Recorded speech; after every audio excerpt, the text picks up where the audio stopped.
Alright, what's up, y'all? Just signing right back with another video. This time, we talking about what I would do differently, part 2. So if you haven't seen part 1, go check that video out.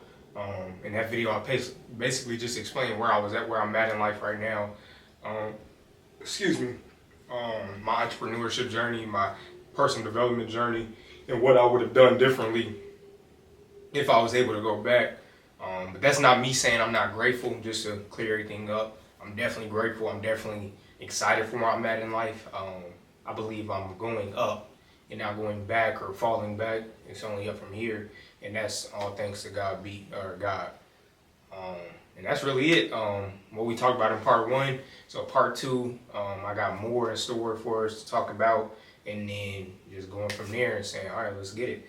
So in part 2, I got a list of a few things that I would do differently, and from there I'm gonna just check them off, get my spill on it, how it would help me, or how it would have helped me had I did it earlier, and then how it's helped me doing it now, and then going forward. So once again, this video is just not only for me, but to inspire those who either look up to me, who are in the same position as me, or who passed me in a certain status, but still either need a reminder or need some more tips. So I appreciate y'all for checking in.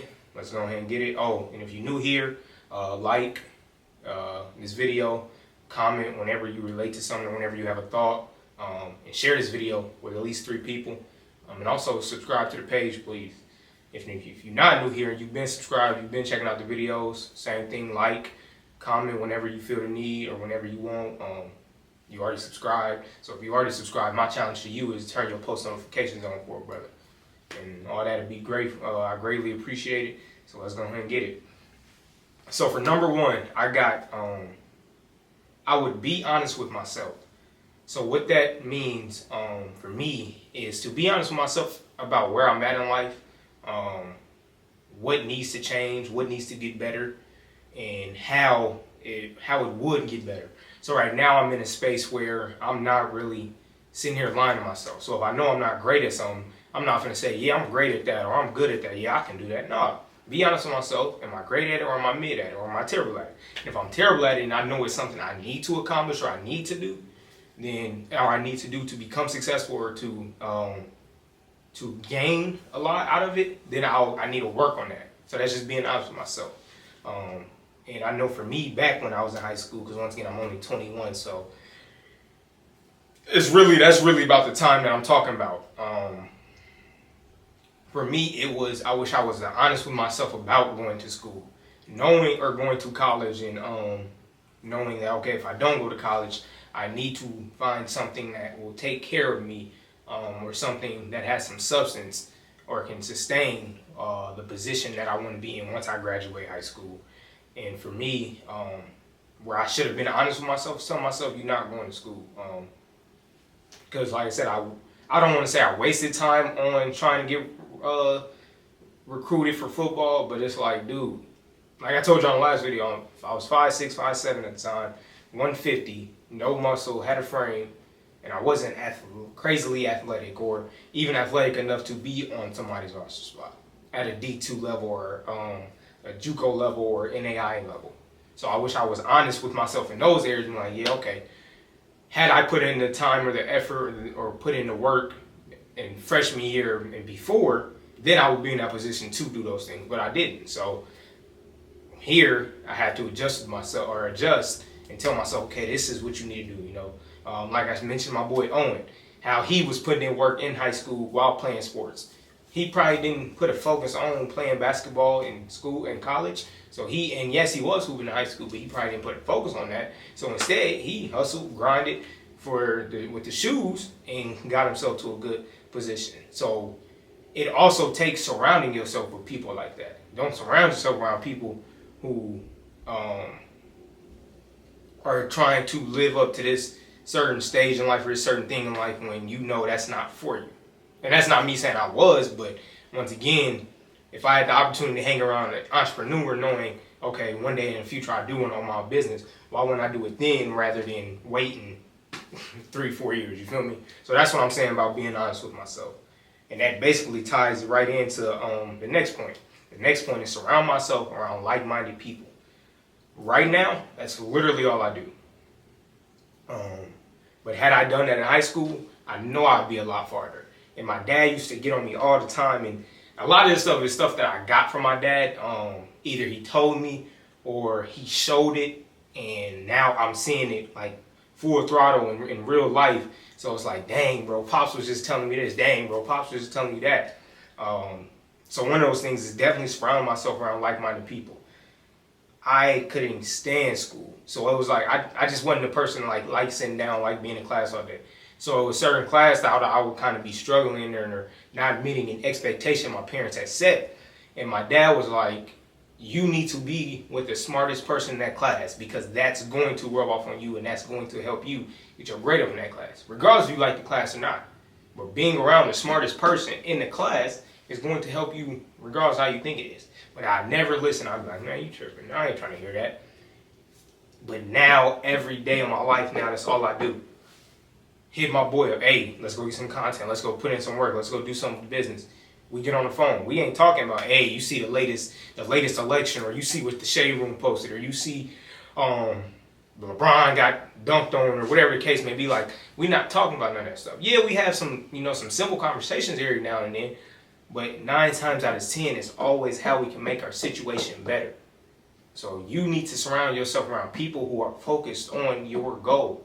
If your goal is to make $100 million or $1 million or to be a pastor or to be a servant in your community, why wouldn't you hang around people who are doing the exact thing or on that same path? Because it's going to rub off on you. It's a saying, it's 2 sayings actually. One, my dad used to tell me to show me your friends, I'll show you your future. So once again, if you, and this second saying gonna go into that, but if you hanging around 2, 3, 4, 5 drug dealers, gangbangers, fat people who live in that fast life, but you saying, nah, bro, I ain't never gonna do it. It ain't gotta be them. It could be people that's going to the bars every weekend or doing drugs, just who aren't taking care of themselves. If you doing that, or if you around them, but you not doing it starting off, you like, nah, them just my people I grew up with, whatever. 9 times out of 10, you're gonna be the 6th person who ends up doing that, because that's just your environment. We can't outgrow our environment. Let me not say we can't outgrow, but the longer we stay in an environment, we can't outgrow it, because at the end of the day, we're just gonna become a product of it. But if you in the environment and you see you growing, and you're like, yeah, they really not doing right, or they not living a life that's gonna benefit me. So you step out here, hey, let me go to this networking thing. And the more you step out of that environment, yes, you will outgrow it. But it starts here and then action. That's literally it. And the second saying is, if you hang around 5 billionaires every day, chances are you'll be the 6th billionaire. But if you hang around 5 alcoholics, chances are you'll be the 6th alcoholic. So once again, surround yourself around like-minded people, because it will rub off on you. Point blank, period.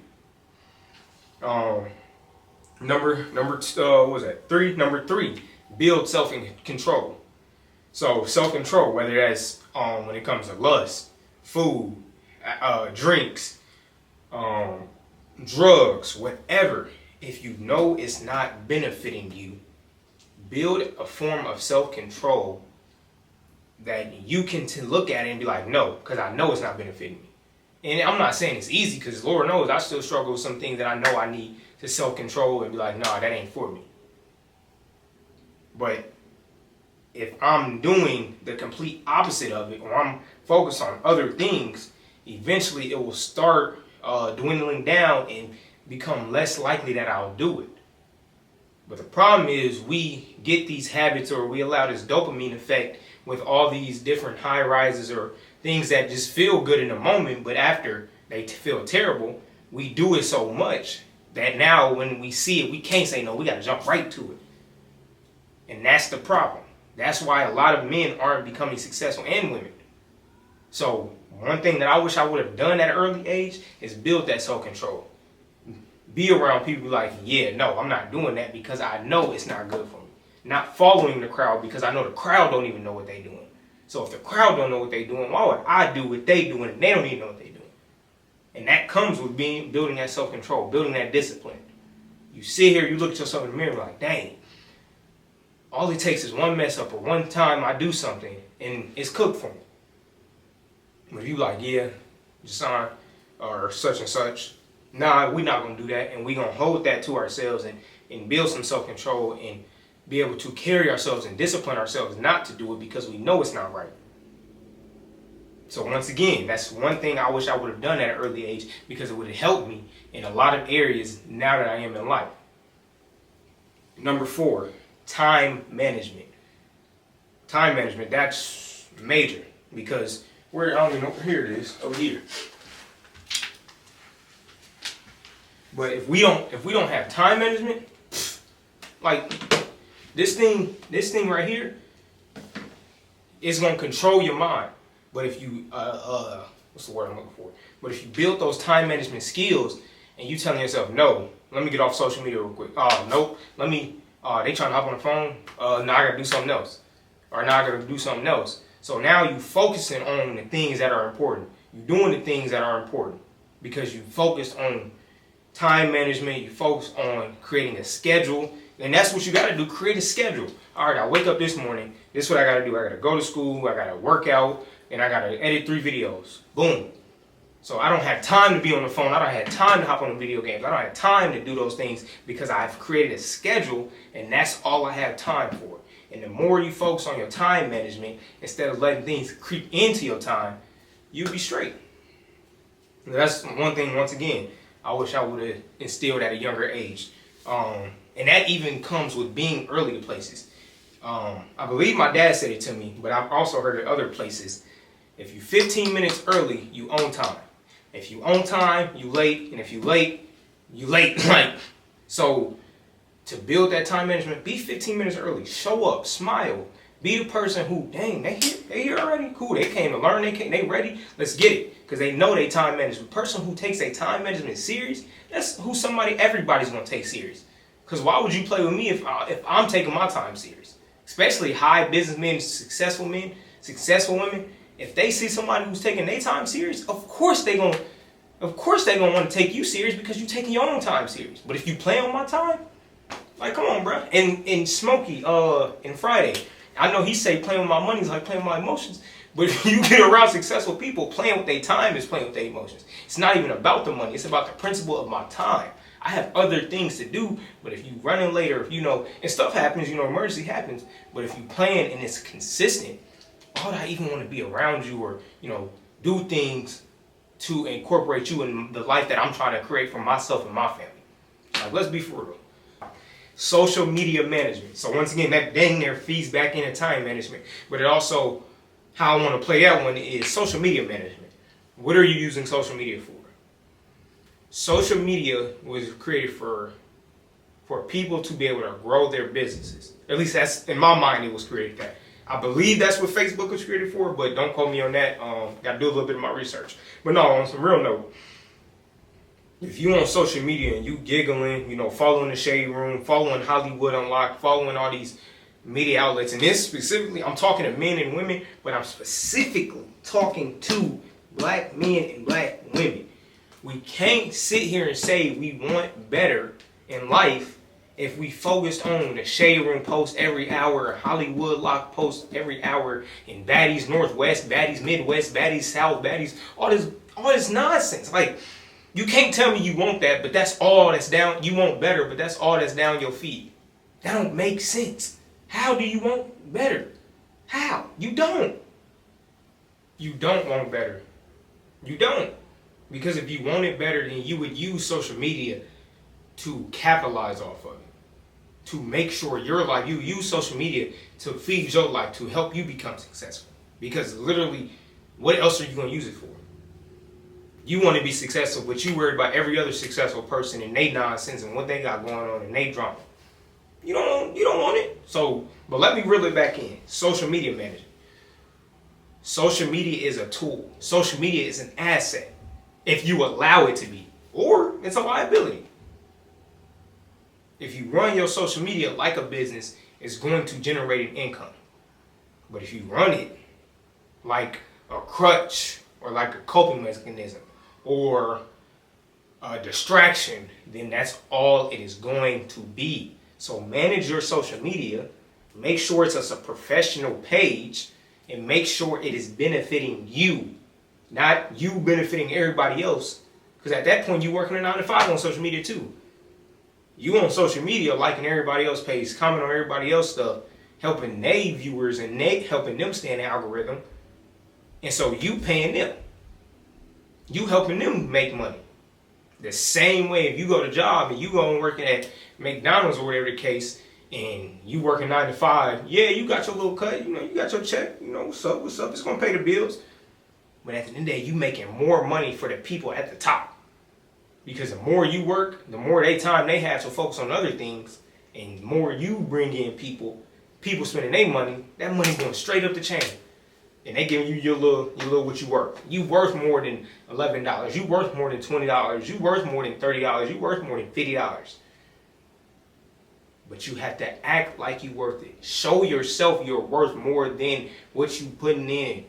Show yourself you're worth more than the work that you are getting done. Show yourself you're worth more than the Shade Room, Hollywood Unlocked, all these lame media outlets that's not helping anybody get better at life. And the reason I say I wish I would have utilized, or I wish I would have did differently with that, is when I was in high school, instead of just posting, my fashion pics, which, I would have utilized that, but I wish I would have thought more of, all right, well, let me create the fashion community. Let me try to connect with other fashion content creators. Let me become a content creator. Because if I would have done that at an early age, there wouldn't be no need for me just starting on content now that I'm 21 years old. And then not only that, but the stuff that I was doing on social media when I was younger, with Wise Leading Entrepreneur and things like that, I wish I would have been consistent with it. And I touched on consistency in my last video because I started a lot. I've always been a person that starts something and, start something, get a couple compliments, and then I fall off. But it take, in this life, and I'm not saying it don't, but it's going to take some losses. It's going to take some failures. It's going to take some starts and stops and drop again. You're going to get new ideas. You're going to create a lot.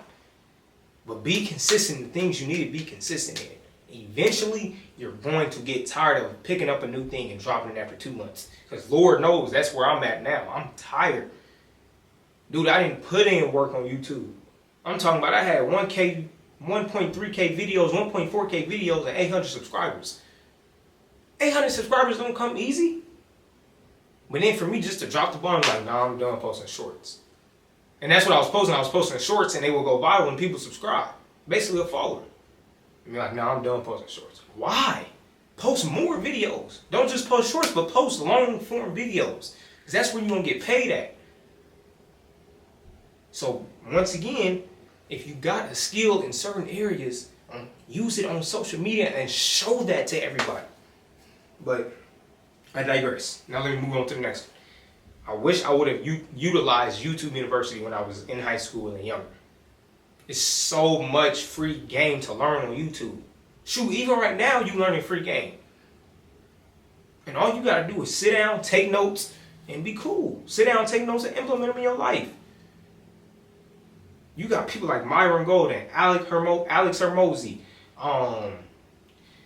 EYL, Aristotle, Wall Street Trapper.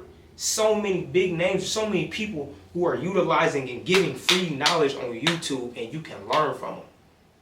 And those are 3, 4, 5 different type of skills that they even teaching. Myron Golden is a great Bible teacher, or a business coach who teaches out of the Bible. Great person. Great things to learn from him. Alex Hormozi, a great business coach. One of the biggest online business, I forgot how you name or describe it, but he helps business owners teach other people. And he made a big online academy. That's what it is, online academy. And it's called school.com. But he also on YouTube giving hour-long videos worth of free game. Who else to name? EYL, teaching people how to learn how to make money out of the market. Teaching people how to learn just to run a business. On a podcast. Then they throw in events. Invest Festival. Aristotle, learning people how to day trade, swing trade. Teaching people how to day trade, swing trade, and teach people how to make money off the market. Wall Street Trapper, same thing, teaching people how to make money off the market. And all this is on YouTube. Now, yes, they do have other platforms where you have to pay to learn more, but to just start out, to find something for yourself, like, dude, come on, bro, it's so much free game. So much. And they call it YouTube University for a reason. Now, obviously, there's some things you need to go to school for to learn. Like, I'm a full-time plumber. I wouldn't tell somebody to look on YouTube and learn how to install a water heater or a faucet or a dishwasher. No. I wouldn't tell somebody to do that. Now, if you do that, that's completely on you. But I'm not going to tell you to do it. Some things you either learn by going to school or you pay somebody else to do it. If I wasn't a plumber, I'm paying somebody else to do it. Or I'm a plumber, I'm going to pay an HVAC technician to work on my furnace, my AC. You know, it's some things I wouldn't learn, but a lot of stuff you can learn. How to utilize a camera. How to, like I said, work in the market. It's so much game on YouTube. So much. And then that's last, but I do got a bonus one for y'all. And this one I think hits home for me. But I have not done it yet myself because I'm still trying to figure out what it is that I'm trying to do with this stuff. But create a 3 to 5 year plan. I remember a while back, a couple weeks ago, man, I had just moved out of my mom's crib.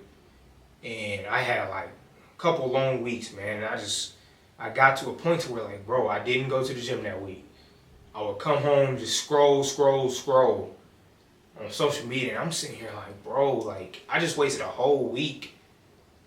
And I didn't gain nothing. I didn't grow. I didn't progress in any area of my life. And it sucks. But the thing I realized was, dude, I didn't even make a plan when I moved in this apartment, bro. So it's like, if you don't make a plan, how can you even grow? Or, you know, how can you even get anywhere if you're not making a plan? And like I said, especially when you make a major move in life, and you just sit back and like, dang, bro, I did it, yeah. Dude, the next week you be like, dang, why did I do it? and there's a reason I did it. And but truth be told, I still be like, bro, why did I do this? Because it take a lot more than what I was putting in. But I also can't sit here and just say, oh, well, let me go back. No. Because once I commit to something, I got to commit to it. And we ain't right or wrong, bro. But what I'm suggesting we do, as we take these major steps in life and as we keep going, create a 3 to 5 year plan. And yes, God is going to have you pivot in areas and make you move. But if he make you move, boom. God, what's the next plan? Boom, boom, boom. God do this match, boom. If he say yes, he say yes. If he shows you it does, then he do it. If it not, then boom, be ready to adjust again. But it's better to be prepared or attempt to be prepared than to just take every punch in life like, dang, I wasn't prepared at all. Because you will never get anywhere. So it's a reason why I'm doing this YouTube, man. To help you, but to help myself as well. Because a lot of this stuff I still need. Yes, I'm incorporating a lot of this stuff right now. But I'm not just going to need it right now. I'm going to need it 5-10 years from now. Shoot, I needed it when I was 15. Needed it when I was 10. So I need it now at 21. I need it at 25. I need it at 30. But that's what this stuff is for, man. So that's all I got for y'all today. I ain't gonna lie, I was passionate in that video because this is some stuff that really hit home. It really do. So that's all I got for y'all. Stay blessed. Once again, what I have for y'all today is what I would do differently. Is be honest with myself, surround myself around like-minded people, build self-control, time management, social media management, utilize YouTube University, and create a 3 to 5 year plan. If you got any comments, suggestions, you got one up or you got one better, share. Put it in the comments, man. I love chatting with y'all. I would love to talk to you. I would love to grow with y'all. I'm not doing this just to be by myself and, oh yeah, let me be on my big high horse. I just gave free game. No, I want free game too. That's how I grow as well. So, like the video, comment what you want to comment, share the video with 3 to 5 people, and subscribe. And after you subscribe, turn your post notifications on because trust and believe, bro, it's going up, man. It's going up. But I appreciate y'all for checking in with me today, man. I'll catch y'all on the next one. Peace.